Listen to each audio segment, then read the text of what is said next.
Hi everyone. Screen recording on the S25 today, and today I'm gonna react to talking about my cat again by JaidenAnimations. So I was gonna do the Nico Cuddle Avocado random reaction video today, but then all of a sudden I saw this. So today she's probably gonna be talking about her cat once again. So let's see. That said, uh, let's begin. I was really surprised with how many people enjoyed hearing about Tostada. Like, there were a lot. So it's about time I tell more stories because she's somehow gotten even more creaturous since the last video. Tostada, we can say she's gotten very needy, as well as very comfortable with using her voice. There's been plenty of times where I'll be working in silence until she waltzes into the room and disturbs the peace by meowing and yelling to beg for attention. I always give in whether I have the time I can or say the not, same thing but about it's Kiara. unintentionally taught her that if she just gets louder and louder, eventually she can get her scratches. By being kind, I've created a very pathetic and loud cat. Sometimes Tostada will Yeah, I walk bet into you the did. other room, get confused that no one is around, and start echolocating for help until I shout for her, to which she prances happily into the room as if she wasn't just distraught. I don't know if she does this because she actually is lost, or she just wants to hear me call for her, but it happens multiple times a night. Once Tostada was downstairs and howling for me to call her, so I walked out to the area above the stairs where she could see me, but something must have not connected right in her little brain, because instead of going up the stairs that she goes up and down every day, I What? watched her blank little eyes glaze over, trying to compute what to do. Mom's up there. Tostada's down here. Tostada wants to go up to Mom. Walking forward So she goes up doesn't there. go up. Mom's making circles with her hand, pointing. Don't understand. Tostada wants to go to Mom. Well, She forgot going up the Kiara's stairs different. takes her upstairs. What? I had to do the same with Jax If she when really needs he my was getting attention older. and howling nonstop hasn't worked, Tostada started pawing at me. She's really not all that coordinated, so I'll be doing something and suddenly feel the shakiest little paw on my arm. One morning I woke up to a shaky paw on my face, so guess how I wake up every single day now. Tostada loves to lay on my computer because it's so warm, but since her balance is so god awful, she's fallen off way too many times for me to believe she's got any dang. sense of cause and effect. Normally, she'll notice just a moment too late and struggle to catch herself in whatever pitiful way she can. But the most recent time, she just did not wake up at all and bounced off the floor like a bowling ball. Poor thing opened her Dang. eyes, and all she could muster was a confused little. At some point, Tostada realized she absolutely loves getting little head kisses, so she comes over and begs for them multiple times a day. This is very cute, and I love giving them to her, but there was a time I was too busy to stop what I was doing, so after meowing and shaky pawing, she discovered a new way to ask for attention, standing directly in front of my face and headbutting me in the mouth. I don't know how she consistently innovates new ways to get me to pay attention to her, but can't connect the brain wires to remember how to leave a room by herself. We discovered that she has a favorite Pokemon. When Tostada isn't sitting on my What's her neck favorite with her Pokemon? heavy ass paws or falling off my computer, she's typically at her follow-up spot, which is curled up on my life-size Furret plush. I have a Furret sitting behind a few other plushes up against a window, so I think it was the perfect setup for her to feel safe and secluded while also being able to look out the window to chirp at the birds and squirrels outside, which is really cute. I didn't realize cats could do that. Eventually, I think she just started associating Furret as a bed because she started sitting on another Furret plush I own. Tostada loves Furret a lot. It's her favorite and it's adorable. So one of her favorite things to do is sniff. I know it's a common cat thing, but Tostada outsniffs the other cats combined by an insane margin, and for really no reason other than it brings her joy. I've walked around our home with Tostada held up as high as I can get her so she can explore all the scents she's too small to experience. I can tell she enjoys it because she purrs real loud the whole time in between inhales. And I've somehow taught her the command, wanna sniff? I'll say it while stretching out something new, and she happily prances over to take giant whiffs for a little too long. Tostada particularly enjoys sniffing freshly sipped water bottles. I'll take a swig, and somehow she spawns next to me with her peepers, knowing I know what she wants. I swear I don't have bad breath, though. Don't spin it in that direction. My breath is fine and minty and fresh. It's the cat that's I can say the same about my breath, too. She despises, and that's I got these breath juice. strips, okay? Apparently, cats have I got a these natural breath strips aversion from to Walgreens, citrus in so general, but don't it judge feels me about like my it hits breath. Tostada harder than average because she makes the most upset, betrayed face before running out of the room, despite knowing the scent of orange juice and knowing she doesn't like it. She still comes over and begs to take a whiff every time orange juice is in the cup because she's completely blinded by her love of sniffing water. The result is always the same. It's like watching her be prisoner to her own mind. But one fateful day, Jacob and I witnessed Tostada encountering something even more potent and evil than orange juice. We were cleaning up the kitchen from hanging out with some friends the night before. Tostada jumped onto the counter and spotted something she's never seen before. An open bottle of alcoholic margarita mix. Before we could even warn her, she hopped on over, took a sniff of the opening, and I crossed my heart, I'm not exaggerating, did a backflip in revulsion. Part of me felt like I failed as a cat parent to protect this innocent thing from the horrors of what true stench could look like. And the other part of me was just laughing on the floor.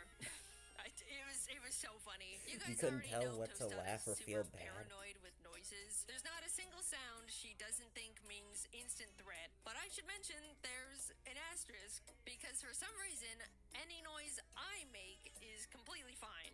Jacob scoots the chair a bit. Deer in headlights. I open mouth sneeze in her face.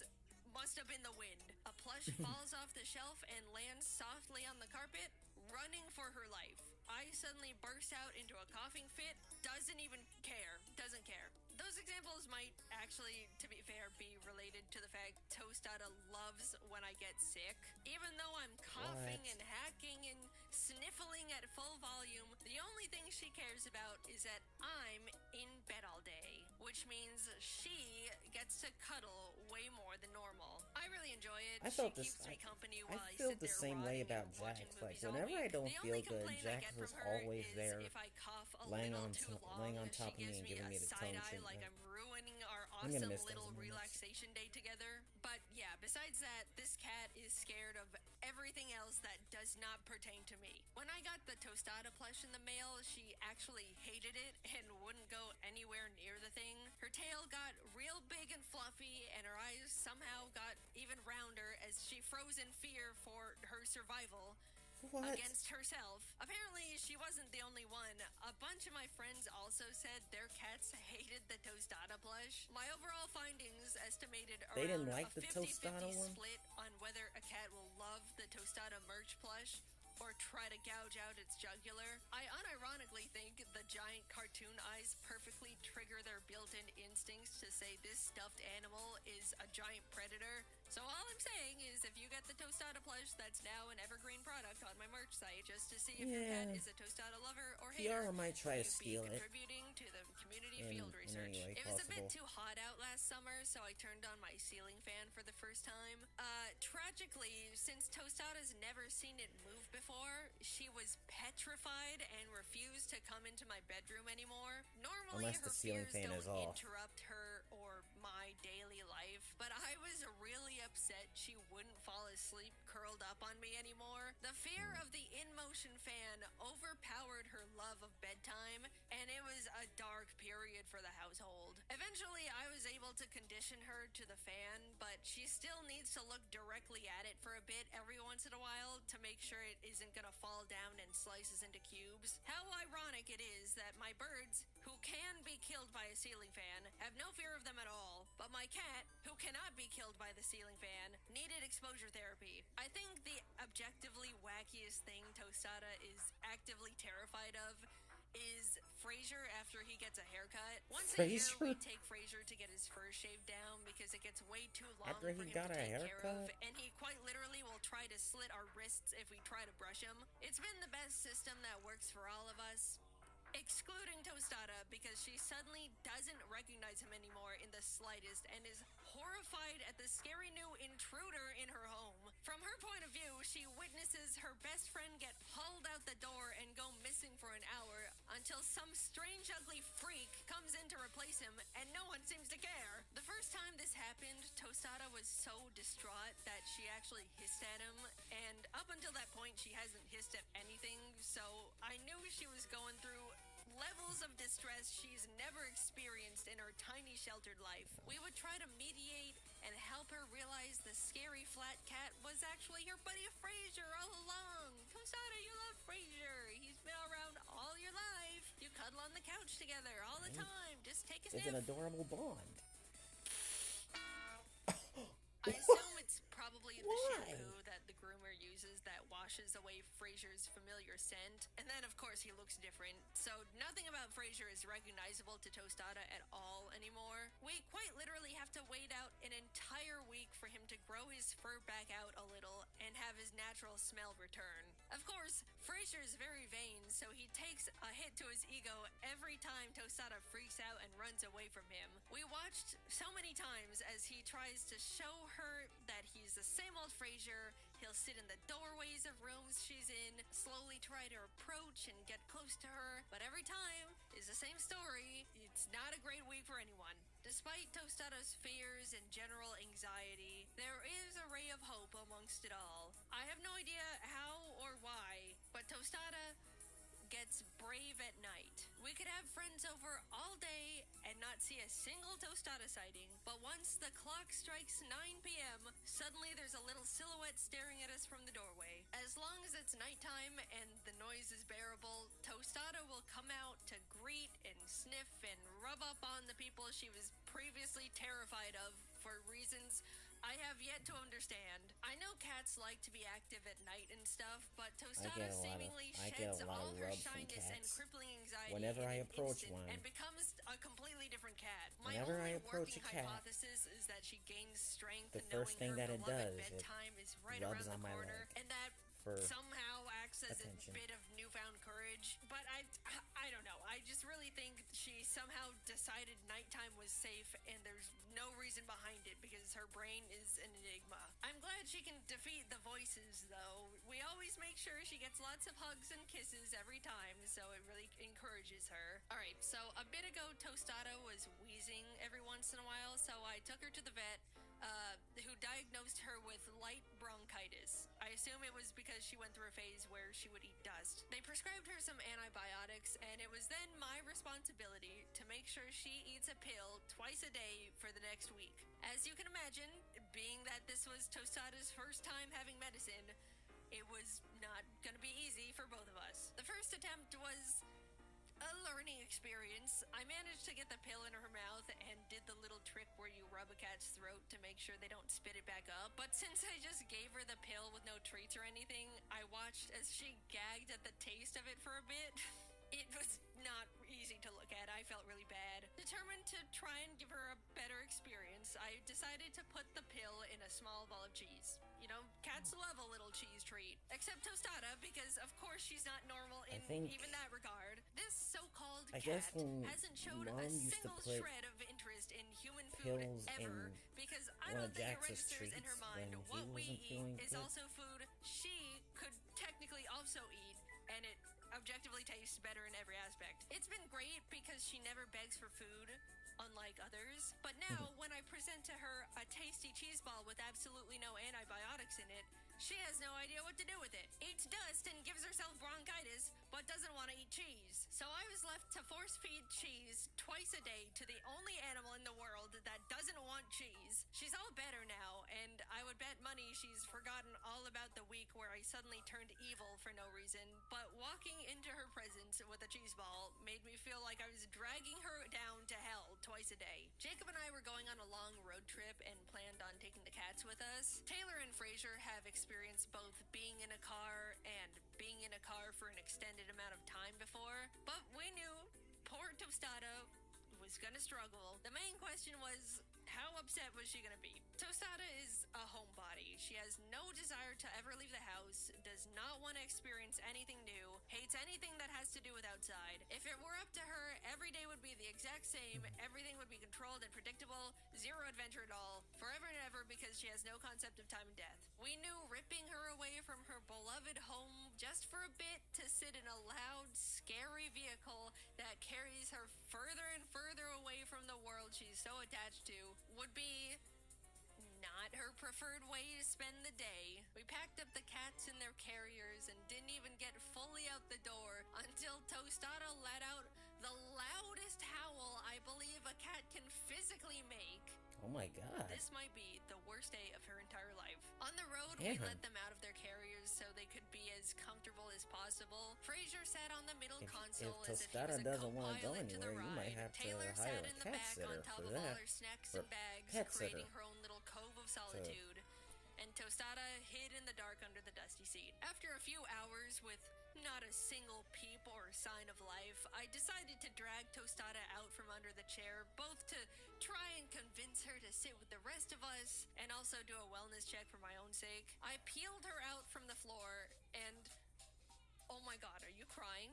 Tostada's humongous eyes were wet and glossed over, and she had a single tear running down her cheek. This poor thing was so heartbroken over the car ride, she was defying her biology and crying tears of sorrow.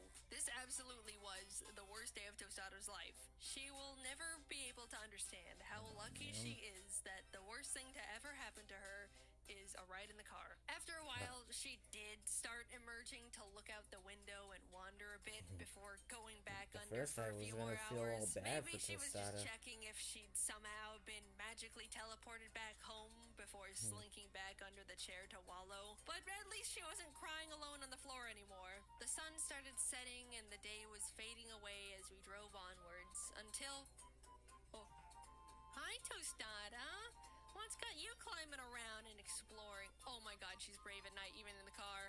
I just do not know what comes over Tostada at night. At this point, I don't think there's a single thing she'll back down from as long as the moon and stars are out. She was hopping around to all the windows, even though she couldn't see anything. I guess she'll be one of those kinds of night cats. Climbed over to the passenger seat to sniff around, started meowing and chatting up a storm, kept trying to weasel her way into my lap to take a closer look at the gas pedal. Despite me knowing everything about this cat, every habit, every trait, every quirk, downloaded and forever locked into my mind, I just don't understand how. How is she her own being? She has her own little consciousness in that smaller than average skull of hers that makes her live her own life and makes her own decisions, even though they're very dumb. She shares the same world I do, and yet she digests it so differently. How can a creature like her even exist? And how did I get so fortunate to be the one that has her? Tostada experiences so many pointless fears and harmless anxieties that are gonna stick with her until her final days, but her unwavering happiness and joy pierces through all of it effortlessly, and it makes me so proud knowing I'm the one that's giving her this perfect little life. Every day I think about how lucky I am to have the perfect cat made for me. No one else could possibly understand and treasure her more. Tostada was simply meant to be mine, and we make each other so happy. That's if you haven't seen the new merch, it's still technically available. That's incredible. We worked hard to put together a really fun lineup of new Tostada and Ari plush keychains, Hawaiian shirt, beach towel, and fanny pack. It all goes away on August 10th, which, as of right now, if you're me posting this video, is in a few days. So you should probably run over to JaidenAnimations.com right now if you're even thinking about grabbing anything. Just a peek won't hurt, right? Thanks as always for watching. I hope you enjoyed me just talking about my pitiful little cat again. I will tell her that you all say hello. All right, bye-bye. It's just on a different device, which is this current S25 that I'm currently using. This is gonna be impossible. Yeah, since now that I upload this, the Nico Kyle Avocado random reaction video that I'm gonna be doing is gonna be later tonight because of this. So, yeah, just have yourselves a great rest of your day, and I will see you. Bye.